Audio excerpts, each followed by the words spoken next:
Class 6 Hindi पाठ 5 रहीम के दोहे। नमस्ते। आज हम इस चैप्टर को बहुत आसान तरीके से समझेंगे।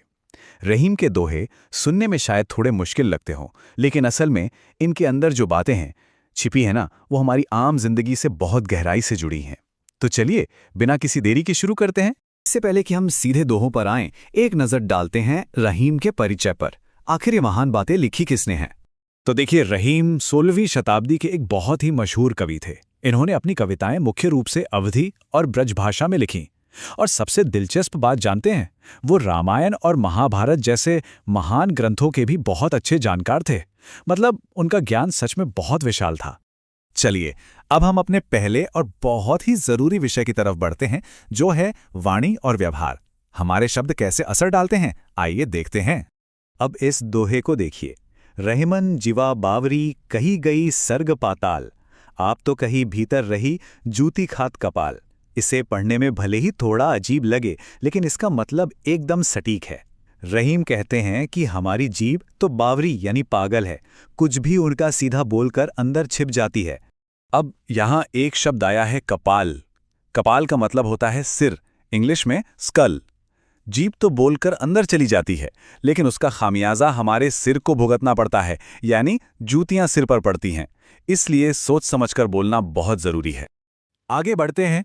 ये अगला दोहा हमें एक बहुत ही शानदार सीख देता है। रहीमन देखी बड़ेन को लघु न दीजिए डारी, जहां काम आवे सुई कहा करे तलवारी। अब इसे आसान तरीके से समझते हैं। यहां सुई और तलवार की बहुत ही खास तुलना की गई है। रहीम कहते हैं कि किसी बड़ी चीज को देखकर छोटी चीज को कभी बेकार नहीं समझना चाहिए। जो काम एक छोटी सी सुई कर सकती है, यानी कपड़ों को जोड़ने का, क्या वो काम एक बड़ी तलवार कर सकती है? बिल्कुल नहीं। तलवार तो काटने के काम आती है। हर व्यक्ति और हर चीज का अपना एक अलग महत्व होता है। चलिए अब अपने अगले सेक्शन पर चलते हैं, परोपकार और सच्चे मित्र। यहां हम समझेंगे कि दूसरों की भलाई करना क्यों जरूरी है। इस दोहे को ध्यान से सुनिए। तरुवर फल नहीं खात हैं सरवर पी ही न पान, कही रहीम पर काज हित संपत्ति संचही सुजान। ये प्रकृति का एक बहुत ही सुंदर एग्जाम्पल है। यहां एक शब्द आया है तरुवर। तरुवर का मतलब होता है पेड़, इंग्लिश में ट्री। इन बातों पर ध्यान दीजिए। जिस तरह पेड़ कभी अपना फल खुद नहीं खाते और तालाब कभी अपना पानी खुद नहीं पीते, बिल्कुल उसी तरह जो अच्छे और समझदार लोग होते हैं ना, वे अपनी संपत्ति या धन सिर्फ अपने लिए नहीं बल्कि दूसरों की मदद करने के लिए बचाते हैं। यही असली परोपकार है। अब सच्चे दोस्त के बारे में रहीम क्या कहते हैं। कही रहीम संपत्ति सगे बनत बहु बहु रीत, विपद कसौटी जे कसे ते ही साचे मीत।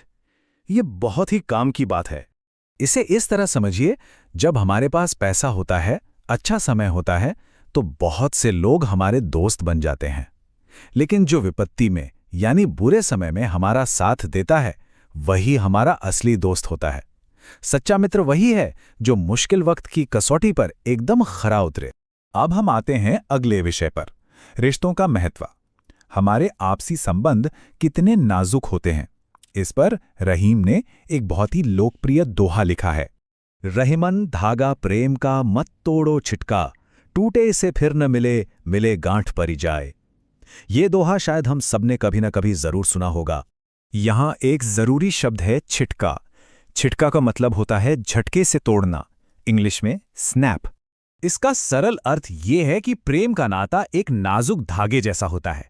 इसे कभी भी गुस्से में आकर झटके से नहीं तोड़ना चाहिए, क्योंकि अगर एक बार धागा टूट गया तो वो पहले जैसा नहीं जुड़ता। अगर इसे जोड़ा भी जाए तो इसमें हमेशा के लिए एक गांठ पड़ जाती है। रिश्तों में भी बिल्कुल ऐसा ही होता है। एक बार भरोसा टूट जाए तो दरार हमेशा रह जाती है। चलिए अब इस चैप्टर के सबसे महत्वपूर्ण दोहे की तरफ बढ़ते हैं। रहीमन पानी राखिए बिन पानी सब सून, पानी गए न उबरे मोती मानुष चून। यह बहुत ही गहराई वाला दोहा है। ध्यान से समझो, यह जरूरी है। यहां पानी शब्द के 3 अलग अलग मतलब बताए गए हैं।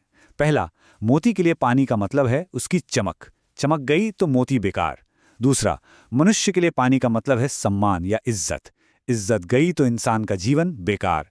और तीसरा, चून यानी आटे के लिए पानी का मतलब है जल, बिना जल के आटा नहीं गूंथा जा सकता।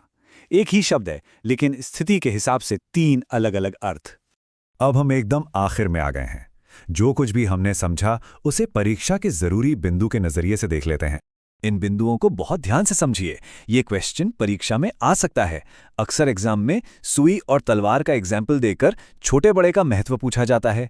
प्रेम के धागे वाले दोहे का अर्थ भी लिखने को आता है। और सबसे ज्यादा पानी शब्द के 3 अलग अलग अर्थ पूछे जाते हैं। इन चीजों को याद रखिएगा। और हाँ, इसे बिंदुओं में लिखना हमेशा अच्छे मार्क्स दिलाता है। तो आज हमने रहीम के इन शानदार दोहों को बहुत ही आसान भाषा में समझा। खत्म करने से पहले टेक्स्ट बुक में दी गई एक मजेदार पहेली पर गौर करते हैं। 2 अक्षर का मेरा नाम, आता हूं खाने के काम, उल्टा होकर नाच दिखाऊं। आइए सोचते हैं इसका जवाब क्या हो सकता है। सीखते रहिए और इस पहेली का जवाब जरूर खोजिएगा।